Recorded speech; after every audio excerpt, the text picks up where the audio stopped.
wari asigi part 1 da mayamna Mr. Beast karamna mahak malemgi khuwaidagi tamnaba jail amada chatkani amadi mafam aduda pung kun mari leibagi challenge adu hauki haibadu wari asigi part 1 taraba matungda khangbiramlagani haiduna thajai challenge adugi matung inna mahak amadi mahaki team adu America gi tamnaba jail amada chatlami jail adu 1930 da thingjinkiba jail ama oirami 1930s ki matamda jail adu hangli matamda jail adu gi manungda mi lising kaya ama sikhi mayam adu gi marakta mi chahum amati jail adu gi manungda mai chaklakpadagi mai na chaktuna sikhi sikraba mi lising sing adu gi marakta gi mi khara magi thawaidi ngasi su jail adu gi manungda lan bangamdaduna koi pai pai duna lei haiduna hainei Mr. Beast amadi mahaki team aduna jail adugi manungda changlaklaba matungda mahaki team sing adugi maraktagi makhoi khara amana jail adugi manungda amubu mami ama surami Mr. Beast nasu jail adugi manungda mong ama tauba khonjel kaya ama tarami hauzik wari asigi makha amok taminarasi adubu wari asigi makha liraktingaida karigumba adumna wari asibu pambiba amadi hauzik fabo Manipuri horror story channel asibu subscribe tawidrabadi yamna thuna subscribe button atubu nambiramo aduga wa amakhaktanga bell icon nambiba sukawbiramganu Mr. Beast amadi mahaki team member sing adu loina amuka hall atuda makhoi gi base game aduda pullami base game adu yawraklaba matungda makhoi pumnamak masa masa gi jail adu gi manungda thingnarkiba experience sing adu share tawrami makhoi pumnamakna jail adu gi manungda sungsoi soidana paranormal activities kaya ama leramgani haibadu thazarami EMF meter aduda signal fazana phangbaduda Mr. Beast na makhoi jail adu bungai haktanga explore tawbana fagani haiduna khallami Mr. Beast na mahaki team gi members sing aduda haujik makhoi tamnaba jail adu gi manungda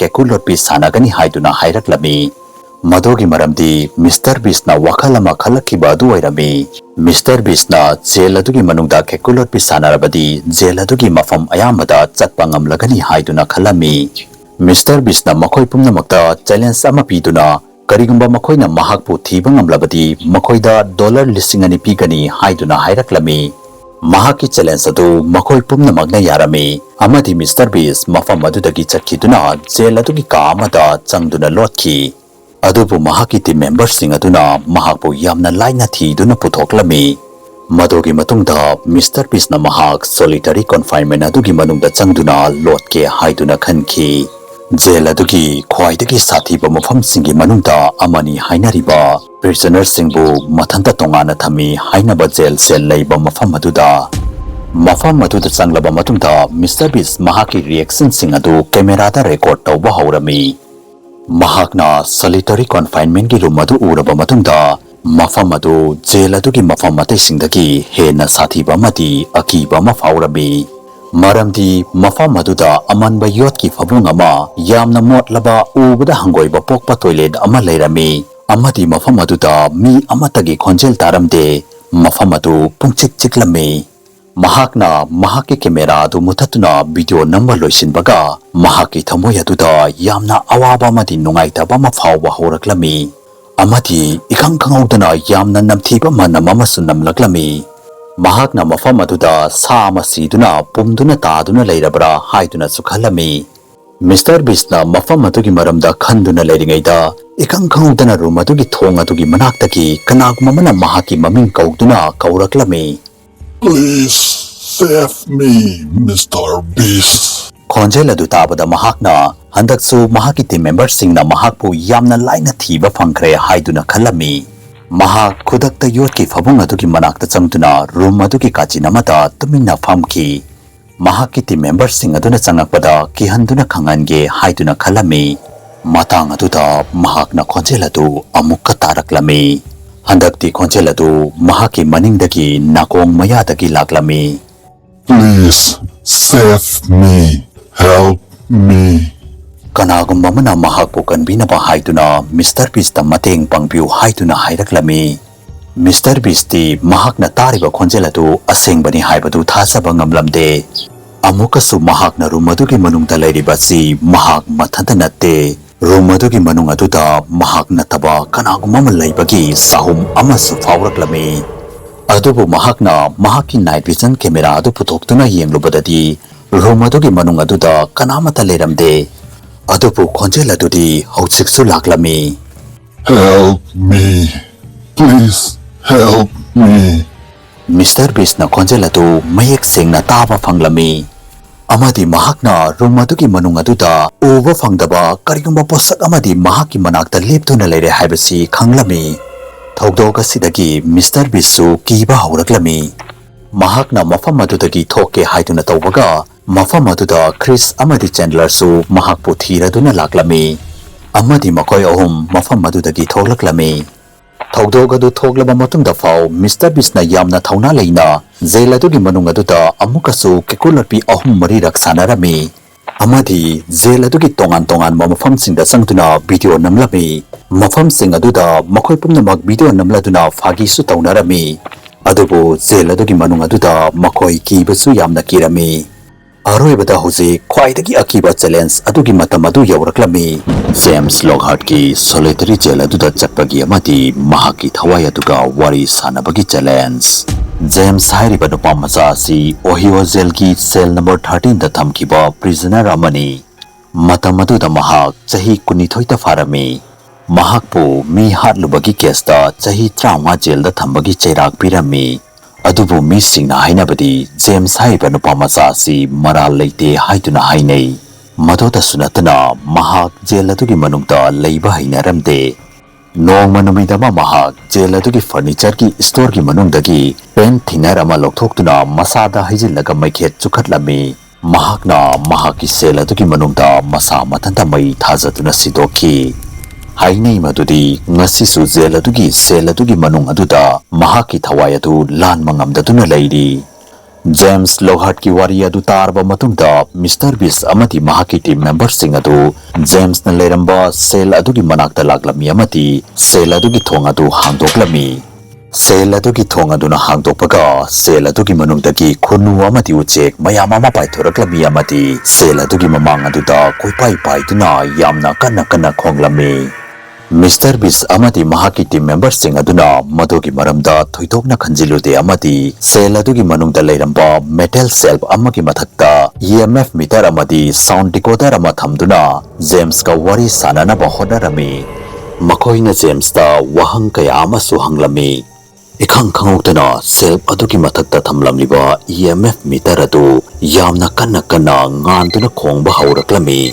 Mr. Beast na makhoi ki safety ki maramda khalaga makhoi ki amadi James ki communication adu matang adu daloisilami amadi makhoi mafam adu dagi thoklaklami. Corner na point nama puthoktuna James ki thawai adu mafam adu da leiramdabasu yai maramdi marakta metal su EMF meter signal generate tawbangami haiduna hairaklami. Adubu matang adu da EMF meter adu amuka nganba hauraklami. Amadi ikhang khangutana corner ki masadu nungaitaba hauraklami. Mahak sor honbadasu yamna waraklami. Makhoina corner bu phamalami amadi James ki thawai aduda amuka wahang kaya ama hanglami. Makhoina James ki thawai aduda mahak corner ki manakta leblambra amadi corner na masa nungairaktriba si mahakna tawhalibra haiduna hanglubada EMF meter adu yamna kana ngalaklami. EMF meter adu hana amukta fau adum na ngalamdri. Corner gi mamida du ikhang khangutana yamna thuppa hauraklami amadi mahaki masadu yamna ingba hauraklami. Makhoina khudakta video number du toklami. Madogi matungda corner ki manbatagi masadu nikpa hauraklami. Mahakna muka mamangda ukhiba amuba mamiyadu mahaki mamangda leptuna leiba urami. Handakti corner na mamiyadu masagadu mayek sengna uba fanglami. Maina chakiba miyamagi akiba amati tamthiraba maithong miyatugi mamidadu musimurami amati makokatugi mathakaduda karimata yauramde maina pungchak chaklami. Mamiyadu tapna corner gi manakta changsilaklami amati corner ki mankiduna masadu tawfam lakfam amakhanglamde amati masadu kanna niklami. Corner gi matawadu bada Mr. Beast na lemhori ba ingadu hall da leinanaba haiduna hairaklami. Pung khara gi matungda nongalami amadi nongalaba matungda makhoi mafam adudagi chatkrasi haiduna su hairaklami.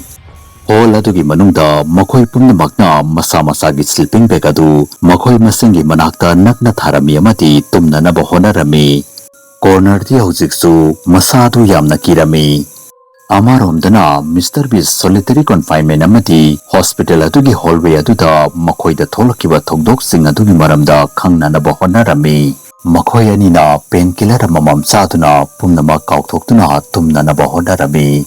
Tarikna makhoi mayamna tumbagi photo ama kaplamlaga tumba change haiduna tawbaga matang aduda ikang khawdana thingjinduna taaduna leiba walkie talkie set ama masa mathanta on oiraklami amati walkie talkie set aduda makhon ama laklami makhol adu mong ama tawrami.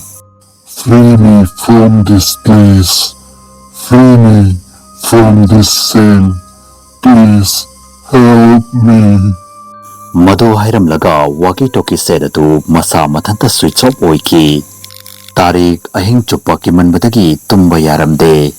Mathangi namit nongalaba matungda video number loisilami amati makhoi pumnamak mayumda muk halaklami.